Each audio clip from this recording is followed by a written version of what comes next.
शाहीन शाह अफरीदी इस वक्त टी20 ब्लास्ट में मसरूफ़ हैं और उनका पूरे सीज़न का कॉन्ट्रैक्ट है टी20 ब्लास्ट के साथ। लेकिन पाकिस्तान और श्रीलंका के दरमियान जो टेस्ट सीरीज़ होने वाली है, 2 मैचों की टेस्ट सीरीज़ जुलाई के मिड में, जिसके शेड्यूल का ऐलान देखें अभी तक उसका अनाउंस नहीं किया गया, लेकिन मोस्ट प्रोबेबली यही है कि जुलाई के मिड में पहला टेस्ट खेला जाएगा और उसके बाद जुलाई के यानी 20 तारीख 20, 21, 22 से लेके अगला जो सेकंड टेस्ट होगा वो खेला जाएगा। लेकिन अब खबरें ये आ रही हैं, अपडेट्स ये आ रही हैं कि जो शाहीन शाह अफरीदी हैं वो मिस करेंगे इस श्रीलंका टेस्ट सीरीज़ को, यानी उनको रेस्ट दी जाएगी। लेकिन इस पर जो अपडेट्स आ रही हैं, जो सोशल मीडिया पर ववेला मचा हुआ है, इसके हवाले से शाहीन शाह अफरीदी ने ट्वीट किया है कि वो टेस्ट मैच के लिए बड़े एक्साइटेड हैं। तो इसका मतलब यही है कि शाहीन शाह अफरीदी ने किसी से बात नहीं की कि मुझे टेस्ट सीरीज़ के लिए जो रेस्ट की ज़रूरत है वो दी जाए। लेकिन रेस्ट की ज़रूरत क्यों है? शाहीन ने कोई लॉन्ग स्पेल किया ही नहीं है, सिर्फ ओडीआई सीरीज़ के लिए न्यूजीलैंड के साथ। और आपको पिछले देखे कई सालों से जो पीसीबी है टी20 की भरमार कर दी है हमारे प्लेयर्स पर। ओडीआई तो खेले ही नहीं है पाकिस्तान ने। आप अपने प्लेयर्स को रेस्ट कराने के बाद जब वो लॉन्ग स्पेल के लिए आएंगे, टेस्ट में ही तो लॉन्ग स्पेल किए जाते हैं, जब तक लंबी बॉलिंग नहीं करेंगे आपके प्लेयर्स तो उनका रिदम कैसे वापस आएगा?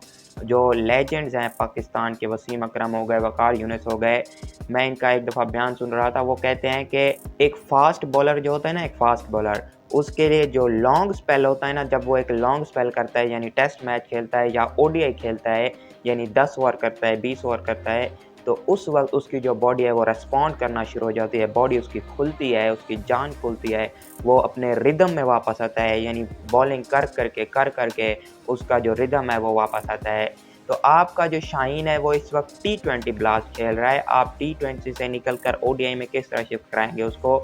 यही टेस्ट ही तो खिलाएंगे और मेरे ख्याल में उसको टेस्ट खेलना चाहिए। वो खुद भी रेस्ट नहीं करना चाहता और जो र्यूमर चलाई गई हैं कि शाहीन मिस करेंगे इस टेस्ट सीरीज़ को, ये तमाम अपडेट्स गलत खबरें हैं। आपके लिए मैं आपको बता दूं कि शाहीन को टेस्ट मैच श्रीलंका में खेलना चाहिए और वो खेलेगा भी सही। ये ऑथेंटिक न्यूज़ मैं आपको बता रहा हूँ। और इसके बाद रिजवान के हवाले से, जो पाकिस्तान और श्रीलंका की टेस्ट सीरीज़ है, रिजवान मिस करेंगे इस टेस्ट सीरीज़ को, ऐसा मुझे लग रहा है, क्योंकि जो पॉइंट्स हैं मैंने वो जोड़े हैं। देखिए सरफराज अहमद जो हैं, उसने जो लास्ट न्यूजीलैंड की सीरीज़ थी उसमें सेंचुरी बनाई थी, 86 रन की इनिंग्स खेली थी और भी अच्छी इनिंग्स खेली थी।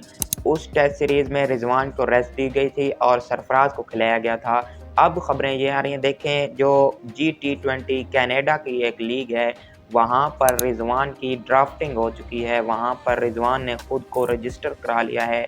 तो अब देखें जो जुलाई के मिड में पाकिस्तान और श्रीलंका की टेस्ट सीरीज़ होनी है और जुलाई के मिड में ही और लास्ट वीक में भी जो G20 है वो लीग खेली जाएगी, कनाडा की लीग है। तो देखें रिजवान जो पीसीबी के मैनेजमेंट है उसके साथ बातें हो गई होंगी कि आप मुझे इस टेस्ट सीरीज़ के लिए मिस करें। मैं ये नहीं कह रहा कि रिजवान इस स्क्वाड में शामिल नहीं होंगे या अभी इसके हवाले से कोई कन्फर्म न्यूज़ आई है। मैं सिर्फ ये जो पॉइंट्स ऐसे खबरें आ रही हैं, उधर रिजवान ने G20 में जो है अपनी ड्राफ्टिंग, अपनी रजिस्ट्रेशन करा दी है और इधर पाकिस्तान और श्रीलंका की टेस्ट सीरीज़ खड़ी है। तो हो सकता है आपको रिजवान की जगह इस टेस्ट सीरीज़ में पाकिस्तान और श्रीलंका के दरमियान उसमें सरफराज अहमद आपको नज़र आए खेलते हुए और जो रिजवान है वो इस टेस्ट सीरीज़ को मिस करें। तो ये थी रिजवान और शाहीन के हवाले से चंद अपडेट्स जो मैंने आप तक शेयर की। चैनल को सब्सक्राइब कर दें, वीडियो अच्छी लगे तो एक लाइक कर दें। मिलते हैं एक नई वीडियो के साथ, तब तक के लिए अल्लाह हाफ़िज़।